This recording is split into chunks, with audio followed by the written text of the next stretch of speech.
FFA ini aku pakai TB 47. Itu gede banget. Ya, Itu berapa sebenarnya, Pak? 83 mili. 83. Kita punya style sendiri, Indonesian style. Indonesian style, drag bike match terus. Balapan drag bike antar negara. Audio Jungle. Audio Jungle.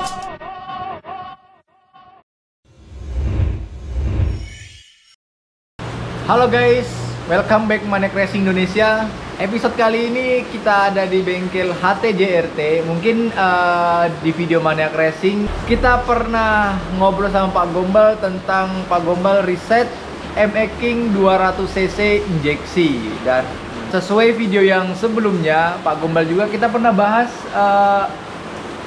bakalan bikin FFA. Ya, Jadi di video kali ini kita akan bahas motor FFA tim HTJRT Drag Bike. Kita akan ngobrol sama Pak Gombal. Seperti apa speknya, seperti apa basic mesinnya, dan cc-nya berapa, kita bahas di episode kali ini.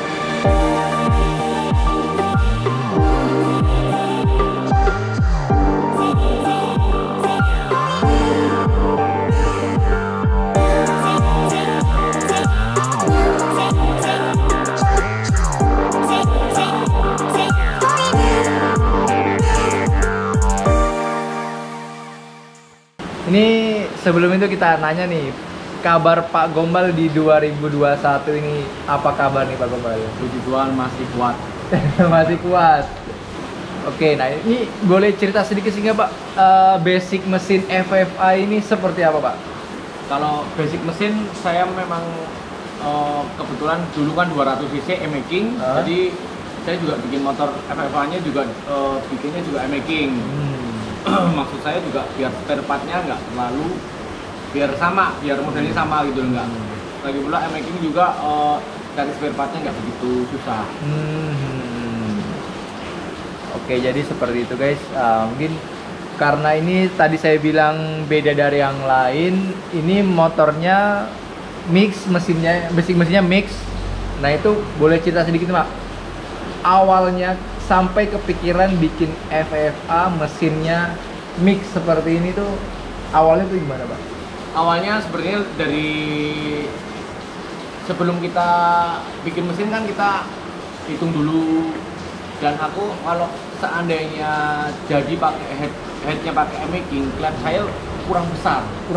Tetap nanti kalau seandainya dibesarin, sudut ininya kemiringannya miring banget. Pasti nggak sampai. Mentok itu cuman kayak lihat itu cuman sampai 29. Itu buat headnya ME King. Kalau menurut saya ya, tapi nggak tahu versi Pak Gombal. Versi saya.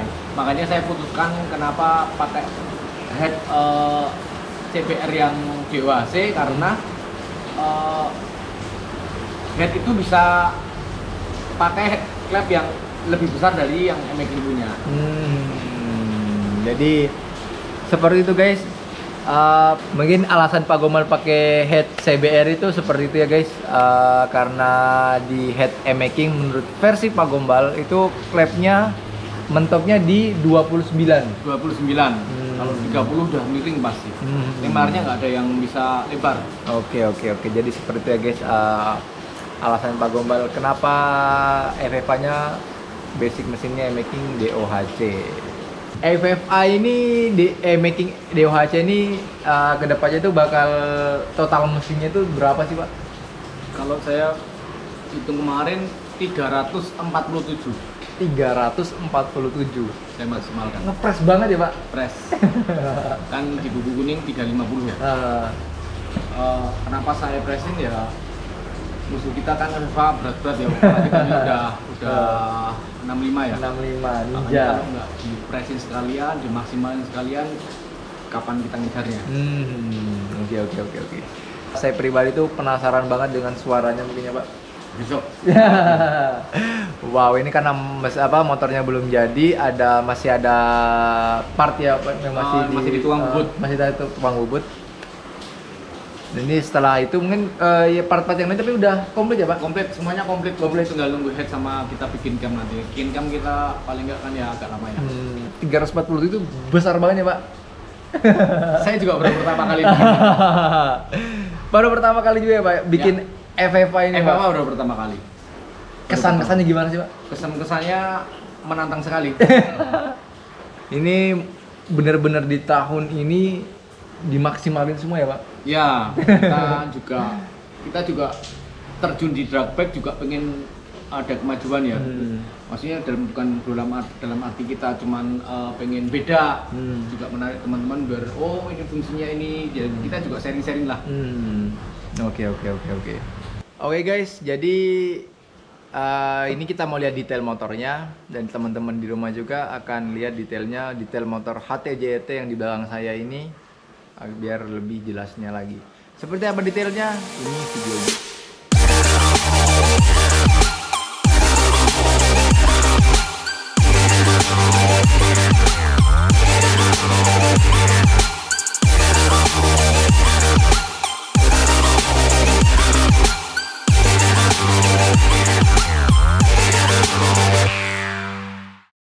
Nah guys, jadi seperti itu detail motornya.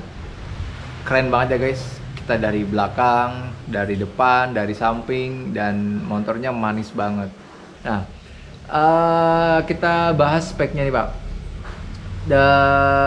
Ini kedepannya menggunakan TB apa dan ukurannya berapa? Kalau FFA ini aku pakai TB 47 mili. 47. Jadi dari TB punyanya Pak Tommy kita remer lagi. Diameternya jadi 47 mili. 47 mili. TB-nya 47 dan ukuran sakernya. Nah, tadi kan kita udah lihat nih pas sebelum dipasang di motornya. Itu gede banget. Ya. Itu berapa sebenarnya, Pak? 83 mili. 83. Ya. Biasanya kalau FFA sepengetahuan saya juga ada video-video di Manek Racing sebelumnya itu pernah nge-review motor dan speknya dan itu di angka 60-an. Ada 68, 63. Nah, ini nggak jauh-jauh dari angka 60-an. Dan Pak Gombal pakai 83. Iya. Karena kalau saya tuh kalau ngomong bahasa kasarnya kiblat saya tuh sukanya yang overbore bukan overstroke. Jadi motor kalau menurut saya aku belum ini. Kalau menurut saya memang keunggulan overbore sendiri, tapi saya menerapkan di overbore. Kenapa overbore? Biar posisi saat besok hidup basic motornya nggak terlalu ganti gitu. Jadi basic basic powernya masih tetap sama gitu loh. Kalau overstroke pasti langsung beda. Karakter motornya. Karakter mesinnya masih langsung beda. Jadi biar aku yang nelatenin powernya biar nggak begitu susah nyari. Oke. Jadi seperti itu guys. Ini menurut pengetahuan saya juga. Saya pribadi tuh membaca mekanik itu ada dua tipe. Itu ada overstroke dan overbore. Dan yang overstroke itu sukanya itu yang bermain di stroke yang panjang-panjang dan overbore itu yang sayarnya besar-besar. Ya. Nah, oke. Dan alasannya juga dijelasin tadi karena tidak menghilangkan karakter mesin awalnya seperti apa ya, e-making gitu ya. Suaranya kayak e-making, nggak berubah jadi R6 gitu. Oke, mungkin yang berubah cuman powernya. Iya, powernya jadi rubah. Oke. Menurut saya ya, mungkin nggak tahu, mungkin saya juga masih belajar di sini. Iya. Masih belajar lah, belum ini. Ini kan menurut versi Pak Gombal, kan versi orang juga beda-beda. Kita juga nggak bisa pukul rata versi orang, harus sama semua juga. Ya. Kita bahas kelistrikan motor ini. Nah ini Pak, dengan cc 347 cc dan motor ini DHC. Nah ini ECU-nya bakalan pakai apa sih Pak? Kalau ECU saya masih dari 200 cc kemarin kan saya udah pakai Araser dan saya udah punya datanya dan kita makainya juga nyaman.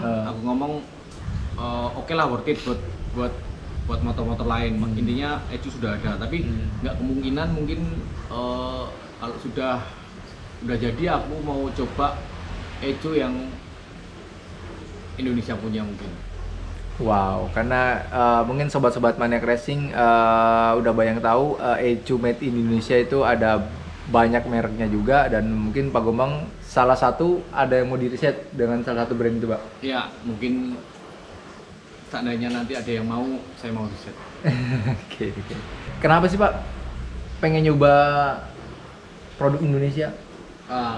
Ada apa ini? Ada apanya, masanya kan saya pengen ini FFA bener-bener murni made in Indonesia. Dari rangka kita kan udah HP87 ya. Indonesia punya mesin making, Indonesia punya juga kan. Kelistrikan kita sudah juga bisa bikin sendiri, ada teman bisa bantu. Kenapa nggak itu kita coba pakai Indonesia punya juga. Wah. Dan baterai, dengan baterai juga Indonesia sudah bikin baterai yang oke. Intinya Indonesia itu bisa. Makanya kan dari spare part lainnya sudah kita pakai merek Indonesia, cuman itu yang saya belum pakai. Throttle body juga Indonesia punyanya Pak Tommy. Wow. Jadi benar-benar bisa dibilang Pak Gombal ini bangga ya, Pak, Bangga. sebagai warga negara Indonesia. Kita harus bangga, bro. Dan mungkin stylenya ini bukan mirip-mirip, bukan meniru style-style negara tetangga kan, Pak? Enggak, kita punya style sendiri. Dalam arti kita bisa lihat lah ini beda lah ya, beda dengan style negara sebelah. Kita punya style sendiri. Jadi benar-benar Indonesian style. Drag bike maju terus. Jadi seperti itu guys. Wow, ini keren banget. Jadi mungkin kan kalau dibilang drag bike, orang-orangnya kan masih ada beberapa juga yang berpatokan dengan negara sebelah. Ya. Kenapa kita nggak bisa nih menunjukkan kita Indonesia itu punya style? Iya, kita memang bisa, dan kita memang sudah sangat mampu. Nah, cuman event drag bike yang maksudnya pertarungan antar negaranya belum ada. Nah, oke. Kita Iya, mungkin seru ya. Mungkin ini seru bila diadakan seperti kayak Asia Kali Road Race. Ya. Itu ada Asia Road Racing. Mungkin seri 1 di sana, seri 1 di Indonesia. Jadi balapan drag bike antar negara. Iya. Jadi taruhan itu ke negara se-Asia gitu ya guys. Jadi seperti kayak Asia Road Racing seperti itu. Wah, mungkin keren banget nih Pak kalau ada Pak. Semoga ada yang berminat membuatnya. Oke. Bos. Bos bukan kan ketua IMI juga ya, baru ganti. Ya, itu yang jelas kopinya dulu selesai. Ya, kopinya selesai. Mungkin ada ide cemerlang dari Pak Ketua IMI yang baru sekarang. Pak Bamsud. Pak Bamsud, halo Pak. Semoga drag bike juga seperti Asia Road Racing. Bismillah, semoga aja ya guys. Doain kita semua sama-sama, semoga aja terkabul. Oke, balik ke topik motor. Dan ini Indonesian Style. Dan mungkin kedepannya di event-event yang akan datang, mungkin semoga aja tahun ini ada event. Ya, amin. Bakalan pakai fairing seperti ini nggak sih Pak? Fairing seandainya kan masih analisa. Kita bakal coba di setting di tempatnya di Klaten. Kita bakal setting pakai fairing dan tidak, time-nya lebih baik yang mana. Kalau memang ini bisa memotong time, kenapa why not? Kenapa nggak kita pasang? Kita juga bisa lebih stay keren.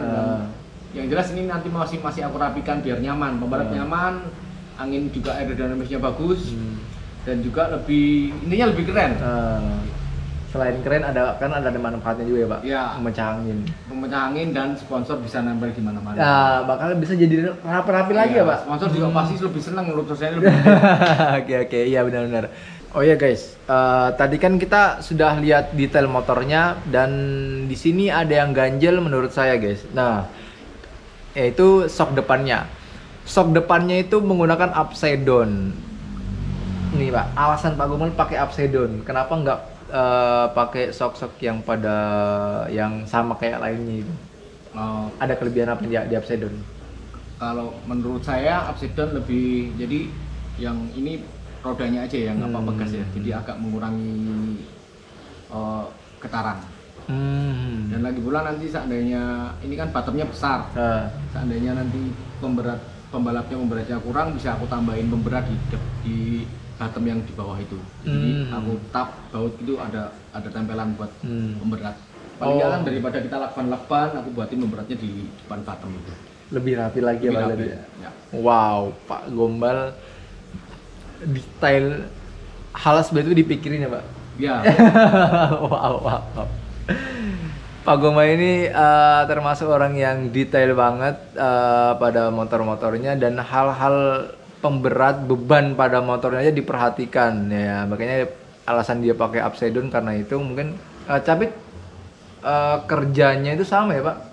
Fungsinya sama sebenarnya Pak? Kalau menurut logika saya mungkin gini ya, waktu keadaan ngeper ini cuman ini ya, apa namanya, nggak belum tahu rumusnya juga. Kalau waktu keadaan ngeper dia kan nempel, pasti posisinya pemberatnya kan agak berkurang gitu. Jadi pas waktu jalan mungkin agak enteng mungkin. Oke. Jadi seperti itu. Wow, ini mungkin buat referensi sama teman-teman juga, bisa dicoba di rumah. Mungkin para mekanik juga boleh dicoba menggunakan upside down. Dia stylish juga. Iya. Oke. Pak Gombal bikin FFA, M-Making, DOHC. Ya. Apa sih Pak yang membuat Pak Gombal percaya nih bikin M-Making, DOHC bisa ngalahin Ninja? Sebelum aku juga masih belajar ya. Sebelum belajar kan aku sebelum bikin mesin kan kita hitung dulu speednya, speed ratio dan lain-lainnya, dan aku udah hitung speed M-Making ini hampir mendekati sama dengan motor yang kenceng di kelasnya ini. Ninja. Speednya hampir mendekati sama, dan saya berani. Oke, gitu. Cuman nanti penerapan mesin saya bisa mendekati speed itu enggak. Kalau memang bener-bener speednya keluar, pasti mendekati. Yakin itu? Yakin. Oke. Yakin banget. Jadi seperti itu guys, alasan Pak Gombal, ini yakin bahwa M-Making DOHC ini bisa mengalahkan Ninja. Masalahnya kalau pakai ECU sekarang kan bisa ke analisa datanya lebih komplit. Jadi paling enggak kalau saya bingung bisa tanya ke teman, dan banyak juga teman yang bantu. Yang jelas data motor ini jalan, kita sudah bisa tahu. 100 meter pertama gitu ya Pak. Paling enggak, speednya seperti ini. Makanya aku yakin bakal mendekati. Yakin. Hati-hati ya. Jadi seperti itu guys, udah diceritain Pak Gombal kenapa dia yakin M-Making DOHC ini bisa ngalahin Ninja, udah seperti itu karena rasio speednya sudah mendekati Ninja. Dan saya bikin speednya kalau bisa agak lebih kan. Agak lebih, iya. Tapi mendekati udah oke lah. Oke, jadi seperti itu. Nah, ini Pak Gombal bikin ini tapi sesuai buku kuning ya Pak? Maksudnya kan ada regulasi nih Pak? Siap, semuanya kan aku juga pakai buku kuning, karena kita juga nggak berani bro. CC juga pas, dan kalau FFA kan agak bebas ya, pakai head apa bebas, makanya sesuai buku kuning. Halnya di kelas free for all, ini khususnya event resmi.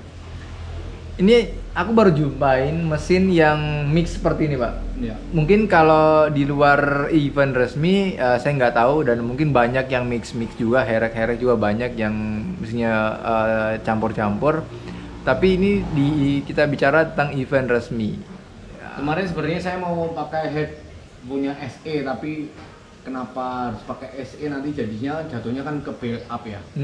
Jadi tak pikir apa yang head yang bisa kita pakai di M-Making ini bisa kepakai dan rapi. Tak lihat-lihat, ternyata ada CB 150 ohm. Makanya pasang ini, daripada kita pakai SE nanti kan jadi jatuhnya motor luar negeri. Iya. Kita pakai yang Indonesia. Bener-bener ini Indonesian style. Oke guys, jadi sekian dulu nih episode dengan FFA DOHC Made in HTJRT. Dan Pak Gombal terima kasih atas udah ngeluarin waktu. Siap. Ngobrol Terima kasih tentang sudah mau main bahas motor FFA terbarunya, dan kita dikasih bocoran tentang CC-nya, ukuran seker, dan TB-nya yang besok yang dipakai seberapa itu kita dikasih bocoran. Udah ada bayangan juga bakalan seperti apa suara dan powernya. Saya juga penasaran banget ini, semoga Saya cepet juga jadi, Pak. penasaran. Oke guys, sebelum penutup, kita di episode selanjutnya kita akan bahas motor yang ada di balik kain ini, kain warna hijau ini. Dan ini isinya motor, kita nggak tahu motornya apa. Tunggu, jangan sampai ketinggalan updatean terbaru dari Maniac Racing Indonesia. Ini bakalan seru. Ini karena overbore juga. Ini gede banget. Ini udah ekstrim banget menurut saya, Pak. Saya pribadi bilang ekstrim banget ini motor ini. Oke. Terima kasih yang sudah menonton. Dukung terus channel Maniac Racing Indonesia. Tambah maju lagi dengan cara subscribe, like, and comment. Tinggalkan komen kalian di bawah ini. Oke guys, tetap di rumah aja, jaga kesehatan, patuhi protokol kesehatan. Stay at home with Maniac Racing Indonesia. Bye.